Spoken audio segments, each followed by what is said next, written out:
नमस्कार, हूँ टीवी देख रहे हैं आप। मैं हूं आपके साथ विशाल। अगर खबरों की शुरुआत करेंगे, देहरादून के मसूरी विधानसभा क्षेत्र में रक्षाबंधन समारोह का आयोजन किया गया, जिसमें राज्य के मुखिया पुष्कर सिंह धामी, कैबिनेट मंत्री गणेश जोशी सहित कई नेता शामिल हुए।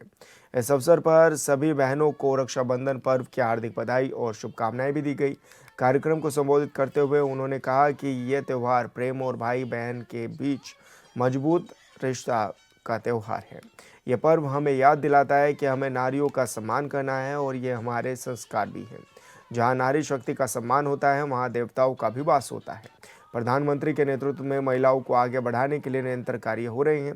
पीएम बनने के बाद प्रधानमंत्री ने सबसे पहले महिलाओं की चिंता की। सीएम धामी ने कहा कि एक जमाने में गैस का सिलेंडर लेना मुश्किल होता था और आज प्रधानमंत्री मोदी ने महिलाओं को धुएं से मुक्ति दिलाई है।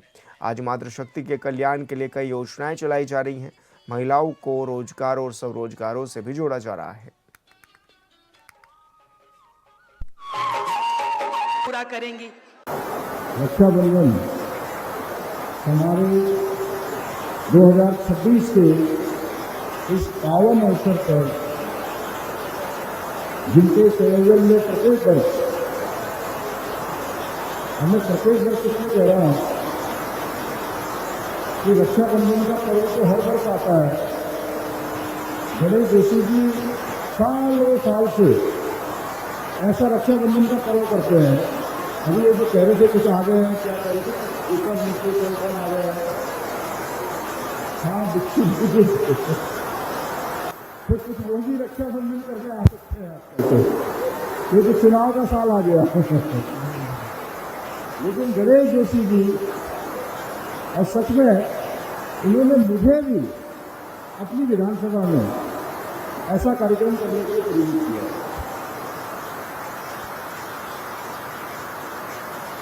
आप सभी बहनों के भाई इस विधानसभा के बहुत लोकप्रिय और आप सबके लिए लगातार लड़ने वाले, लगातार संघर्ष करने वाले, जब विधायक के रूप में मंत्री हैं तब भी अपनी विधानसभा के लिए लगातार संघर्ष करते हैं। आदमी गणेश जोशी जी, और आज हमारे बीच में हमारी एक बहन और आई है बहुत दूर से। पूरे देश के अंदर जो महिलाओं के अधिकारों के लिए, उनके सम्मान और सुरक्षा के लिए निरंतर काम करती हैं। महिला आयोग की राष्ट्रीय अध्यक्ष श्रीमती विजय राहतकर जी, मैं उनका जो हूँ उत्तराखंड आगमन पर आप सबकी तरफ से एक बार ताली बजा दी जोर से जरा, मैं बहुत स्वागत करता हूँ, आपका अभिनंदन करता हूँ।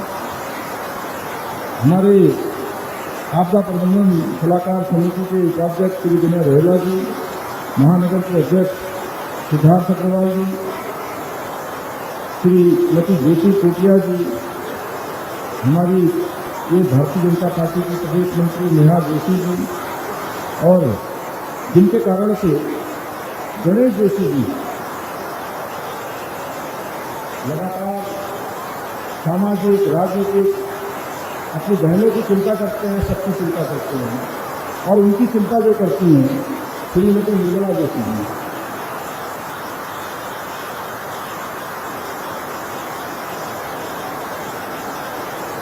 मंच का संचालन करने वाली प्रभा देवी, बबीता जी, सदस्य बाल आयोग वीर सिंह चौहान जी, पूनम नौटियाल जी, और जिन्होंने मेरे बारे में उद्धत किया पिछले 25 सालों से भी अधिक सालों से, जिनको मैं बहुत नजदीक से जब युवा मोर्चा में हम काम करते हुए तब से मेरा उनसे परिचय है।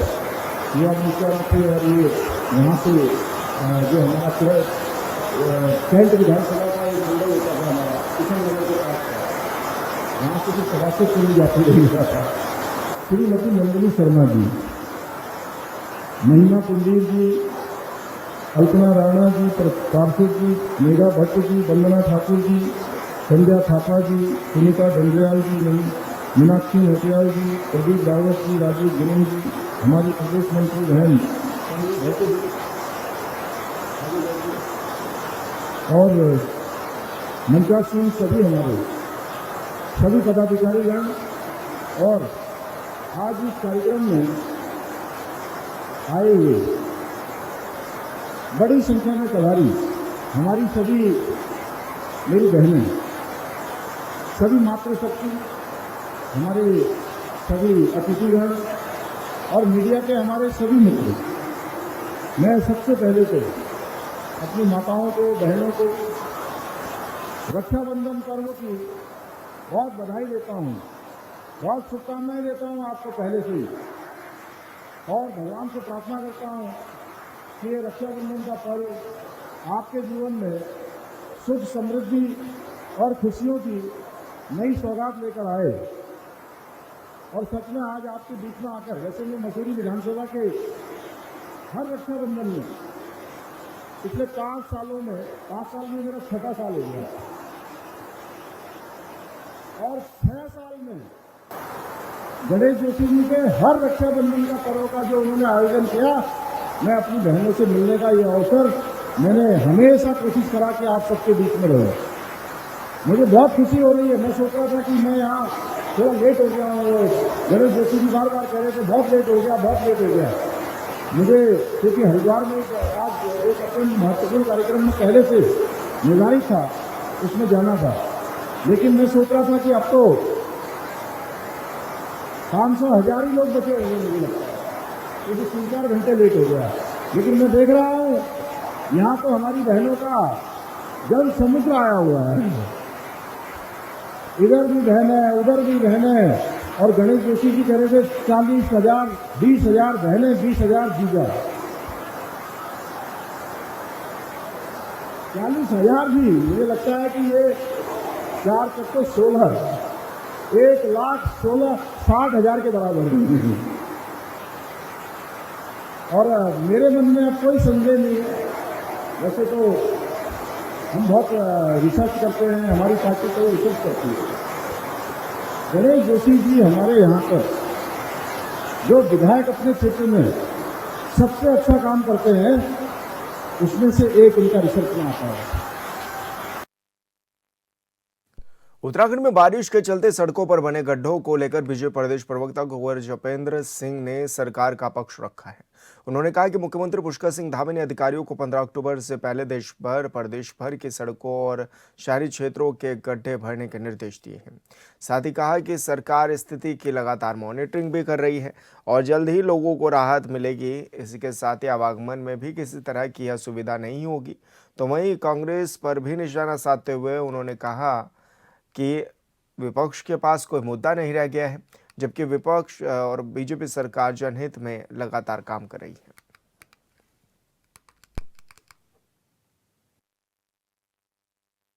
बरसात और अत्यधिक बरसात उत्तराखंड में होती है, ये हम किसी से छुपा नहीं है। अभी कुछ दिन पहले ही माननीय मुख्यमंत्री जी ने समस्त जिलाधिकारियों की बैठक ली, संबंधित अधिकारियों की, विभागों की बैठक ली और उन्हें स्पष्ट निर्देश दिए हैं कि बरसात के बाद 15 अक्टूबर से पहले पूरे प्रदेश के अंदर मेन सड़कें और शहरी क्षेत्रों में सभी गड्ढे भर जाने चाहिए, सड़कें पहले की तरह दुरुस्त हो जानी चाहिए।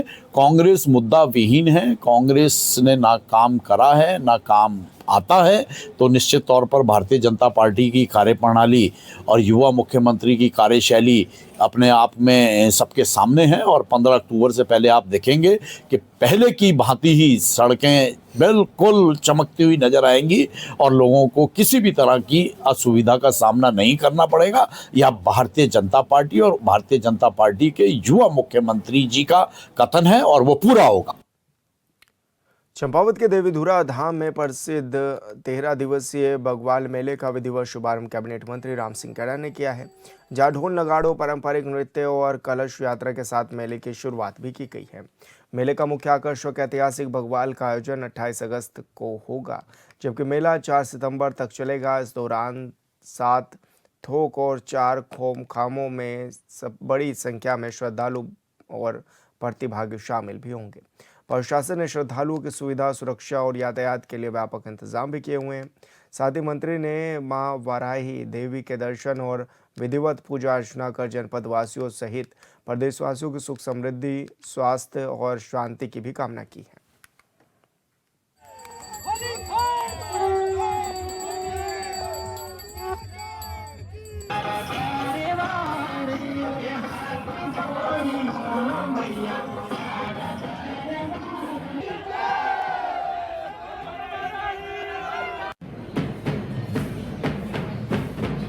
राज्यसभा सांसद नरेश बंसल ने ऑनविल टीवी से खास बातचीत में राज्य से जुड़े तमाम विषयों पर अपनी राय रखी। उन्होंने एसआईआर प्रक्रिया को लेकर कहा कि एसआईआर पर सवाल उठाना सही नहीं है। सुप्रीम कोर्ट से भी एसआईआर को इजाजत मिली है। उन्होंने विपक्ष को आड़े हाथों लेते हुए कहा कि आज के समय में विपक्ष की भूमिका नकारात्मक है। उत्तराखंड की जनता बीजेपी के साथ है। सांसद नरेश बंसल जी आज हमारे साथ खास बातचीत के लिए मौजूद हैं। सर, जिस तरह से एसआईआर को लेकर लगातार विपक्ष सवाल भी उठा रहा है और जिस तरह से ये भी देखा जा रहा है कि बार-बार वो इलेक्शन कमीशन ऑफिस भी जा रहे हैं और घेराबंदी भी कर रहे हैं, किस रूप में आप देख रहे हैं, क्या कहेंगे इसको? देखिए, एसआईआर पर कांग्रेस का हाय तौबा मचाना केवल राजनीतिक दृष्टि से है। एसआईआर बिल्कुल ठीक प्रक्रिया से हो रही है, चुनाव आयोग के अनुसार हो रही है और अनेक राज्यों में एसआईआर हुई है और वहाँ के पॉलिटिकल लोग सुप्रीम कोर्ट तक गए हैं, लेकिन सुप्रीम कोर्ट ने भी उस पर प्रक्रिया पर मोहर लगाई है और मतदाता सूची का शुद्धिकरण होना ही चाहिए, क्योंकि लोकतंत्र की परिभाषा है डेमोक्रेसी में government is for the government, of the government, by the government, of the people, by the people, for the people. तो लोकतंत्र में जनता के लिए, जनता के द्वारा सरकार चुनी जाती है, जनता की सरकार चुनी जाती है। तो चुनने वाले सही में देश के नागरिक और मतदाता हों, ये करने का औचित्य है। और जहां तक वो कह रहे जी काट दिए, मैं तो 2003 से मेरे परिवार के सब लोग वोटर हैं, लेकिन हमको भी नोटिस आया, हमने उसका जवाब दिया है।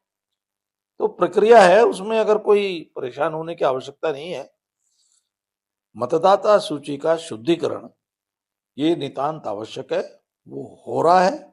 उनको चाहिए कि उसके शुद्धिकरण में सरकारी अधिकारियों की मदद करें, जहां कोई गलती हो रही हो उसको ठीक कराएं, बजाय ये करने के धरना करना, प्रदर्शन करना। जो नाम छूट रहे हैं उनको जुड़वाएं, जो नाम गलत हो उनको कटवाने में मदद करें, ये काम करना चाहिए। संसद को ना चलने देने को आप किस तरह से देखते हैं कि लगातार हंगामा हुआ तो रहता है और सदन पूरी तरह से नहीं चल पाता? ये जनता के साथ विपक्ष का विश्वासघात है। जनता के वोट से ही वो भी लोग चुनकर आए हैं। पक्ष और विपक्ष मिलकर जनता के हित में सरकार चलाते हैं और उस सरकार को चलाने के लिए जो जनहित में विधेयक लाए जाते हैं, विषय लाए जाते हैं, उन पर लोकसभा, राज्यसभा दोनों में चर्चा होनी चाहिए, सकारात्मक चर्चा होनी चाहिए और उस चर्चा को समृद्ध करने के लिए विपक्ष के जो सुझाव हों वो आने चाहिए। लेकिन चर्चा तो दूर, विपक्ष के जो सवाल होते हैं उन पर भी जहां सरकार को, मंत्री को जवाब देना होता है, उस 0 आवर को, उस क्वेश्चन आवर को भी विपक्ष चलने नहीं देता है। सांसदों को जो काम है प्रश्न पूछने का, अपने क्षेत्र की समस्याएं उठाने का, उससे भी सांसद वंचित रहते हैं विपक्ष के इस रवैये के कारण। और जो विकास की गति बढ़नी चाहिए वो बाधित होती है। विपक्ष को चाहिए कि चर्चा में भाग ले, हेल्दी डिस्कशन हो, डिबेट हो और उसके बाद जो निर्णय निकले वो जनहित में लागू हो। लेकिन विपक्ष की भूमिका पूरी तरह नकारात्मक है, निंदनीय है। सर, लगातार जैनजीज को लेकर भी विपक्ष आपको के खिलाफ लगातार प्रदर्शन करता रहा है, बीजेपी के खिलाफ। और जैनजीज का जिस तरह से मानना भी था कि नीट पेपर लीक हुआ, उसके बाद आप लोगों ने पेपर भी दोबारा से कराए, उसी तरह से झारखंड में भी इस तरह के मामले आए। किस रूप में आप इनको देखते हैं और क्या लगता है कि अब विपक्ष राजनीति कर रहा है? विपक्ष पूरी तरह राजनीति कर रहा है और राजनीति नहीं कर रहा, सेलेक्टिव राजनीति कर रहा है। अगर जंतर मंतर पर जैन जी का धरना का विपक्ष सपोर्ट करता है तो रांची में क्यों नहीं किया उसने? रांची में भी पेपर लीक हुआ और रांची में तो पूरी तरह शांतिपूर्ण धरना रहा, कोई हिंसा नहीं हुई, फिर भी लाठीचार्ज हुआ। जंतर मंतर पर तो असामाजिक तत्व घुसे, उन्होंने हिंसा की। तो इस प्रकार जो कर्नाटक में इनकी सरकार है वहां भी पेपर लीक हुआ, पंजाब में पेपर लीक हुआ। तो ये जो सिलेक्टिव राजनीति है, ये राजनीति मोटो बताती है, छात्र हित के लिए ये राजनीति नहीं कर रहे हैं, केवल अपने हित साधने के लिए कर रहे हैं। और जैन जी इसको समझता है। हमारे देश का जैन जी पूरी तरह राष्ट्रभक्त है, देशभक्त है। कुछ जैसा प्रधानमंत्री जी ने लाल किले से कहा है, कुछ दिमागी नक्सल उनके बीच में घुसकर, अराजक तत्व उनके बीच में घुसकर उनको गुमराह करने की कोशिश कर रहे हैं, लेकिन जैन जी गुमराह होने वाला नहीं है। सर, क्योंकि 2027 में उत्तराखंड में इलेक्शन भी है, किस तरह की रणनीति पर बीजेपी काम भी कर रही है और क्या मॉडल रहने वाला है 2027 के लिए? बीजेपी 365 दिन 24/7 जनता के बीच में रहकर काम करने वाली पार्टी है। हमारे नेता, हमारे कार्यकर्ता हर समय जनता के बीच में रहते हैं। जनता का आशीर्वाद, समर्थन उनको मिलता है, कड़ी मेहनत करते हैं और उसके आधार पर, कार्यक्रमों के आधार पर जो डबल इंजन की सरकार ने विकास के काम किए हैं, उनको लेकर हम जनता के बीच में जाएंगे और तीसरी बार सरकार बनाने का आशीर्वाद मांगेंगे। निश्चित रूप से हमें विश्वास है कि जनता हमको अपना समर्थन, आशीर्वाद, स्नेह देगी। युवाओं की क्या कुछ भागीदारी सर बीजेपी में आप देख रहे हैं कि बढ़ती तादाद भी नजर आ रही है, एक के बाद एक कई नेता भी ज्वाइन कर रहे हैं पार्टी को, लेकिन युवाओं की क्या कुछ भूमिका आप इस दौरान मानते हैं कि युवाओं की भूमिका बढ़ेगी बीजेपी की? बीजेपी की सदैव से युवकों की भूमिका रही है। आज मैं देखता हूं कि जब मैं संगठन महामंत्री था, उस समय हमने जिन युवाओं को आगे बढ़ाया, आज वो देश के मुख्यमंत्री हैं, प्रदेश के। आज वो प्रदेश के मंत्री हैं, मुख्यमंत्री हैं उसमें से। तो भारतीय जनता पार्टी में युवाओं को के लिए हमेशा प्लानिंग रहती है और हम ये देख करके कार्यकर्ताओं को भारतीय जनता पार्टी का नेतृत्व आगे बढ़ाता है कि अगले 20-25 साल तक जो काम कर सकते हैं, उनकी ग्रूमिंग होनी चाहिए, वो सब सीखने चाहिए और उससे युवा हमसे जुड़ता है। धन्यवाद सर, हमसे बातचीत करने के लिए। तो राज्यसभा सांसद नरेश बंसल जी आज हमारे साथ मौजूद थे, जो कि तमाम विषयों पर हमारे साथ बातचीत कर रहे थे। ऑनबिल टीवी के लिए देहरादून से विशाल कर। लक्सर में रक्षाबंधन के मौके पर आयोजित कार्यक्रम के त्योहारों के साथ साथ सियासी चर्चाओं भी हवा दे रही हैं। हजारों महिलाओं ने राज्य मंत्री ओम प्रकाश जमदग्नि को रक्षा सूत्र बांधा और उन्हें आशीर्वाद दिया। कार्यक्रम में बीजेपी के कई प्रमुख चेहरे भी नजर आए। साथ ही विशाल आयोजन और राजनीतिक दिग्गजों की मौजूदगी के बाद इसे लक्सर की सियासत से जोड़कर देखा जा रहा है। क्या इस आयोजन के जरिए लक्सर में कोई सियासी संदेश देने की कोशिश की जा रही है? ओम प्रकाश जमदग्नि के 2027 में लक्सर से चुनाव लड़ने की चर्चाएं भी हैं। हालांकि उनकी ओर से अभी कोई आधिकारिक घोषणा नहीं की गई है।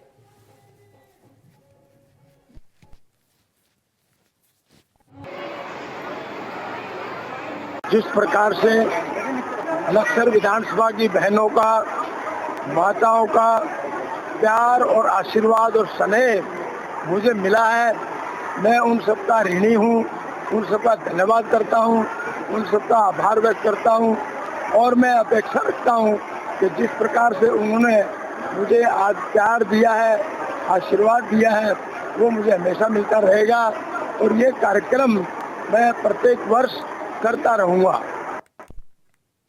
भारतीय किसान यूनियन का जिला मुख्यालय पर चल रहा 3 दिवसीय धरना समाप्त हो गया है। प्रदेश अध्यक्ष प्रेम सिंह महतो के नेतृत्व में किसानों ने प्रभारी जिलाधिकारी पंकज उपाध्याय को मुख्यमंत्री और जिलाधिकारी के नाम ज्ञापन सौंपकर मांगों के शीघ्र समाधान की भी मांग की है। साथ ही प्रेम सिंह महतो ने कहा है कि धरना फिलहाल स्थगित किया गया है, लेकिन किसानों की मांगें पूरी नहीं होने पर राष्ट्रीय अध्यक्ष राकेश टिकैत से वार्ता कर आंदोलन की अगली रणनीति भी तय की जाएगी। साहब उसमें घोषणा नहीं कर सकते और आपसे मैं पहले दिन से ये कह रहा हूँ कि आप हमारे कि हमारे बीच में जो लेवल के हमारे 3 दिवसीय प्रदर्शन का था वो हमारा सफल हुआ है। 6 जिलों में ये आज पूरा संपन्न हो गया हमारा 3 दिवसीय।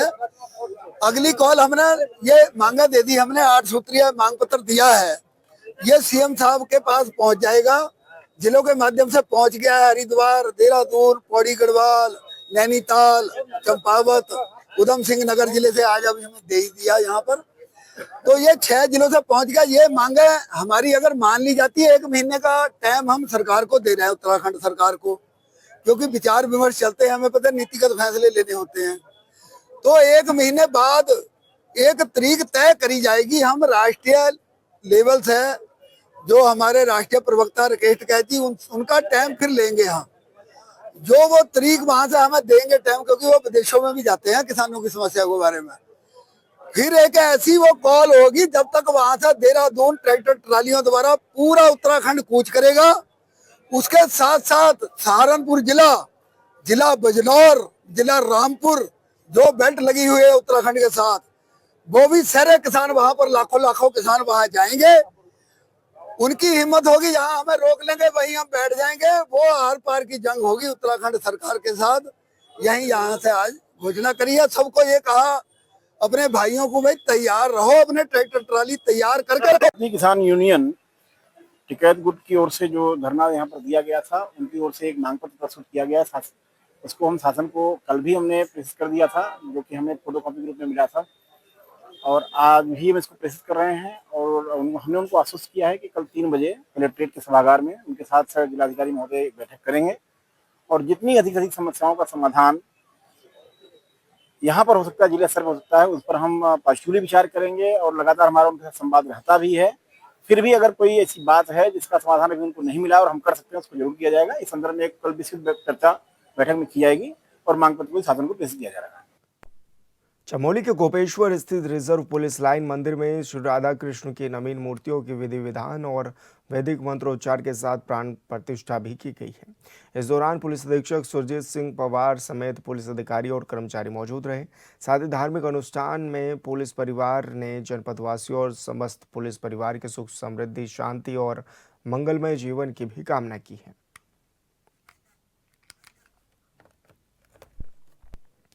और फिलहाल इस बुलेटिन में मेरे साथ इतना ही। आप देखते रहिए हॉर्नबिल टीवी। नमस्कार।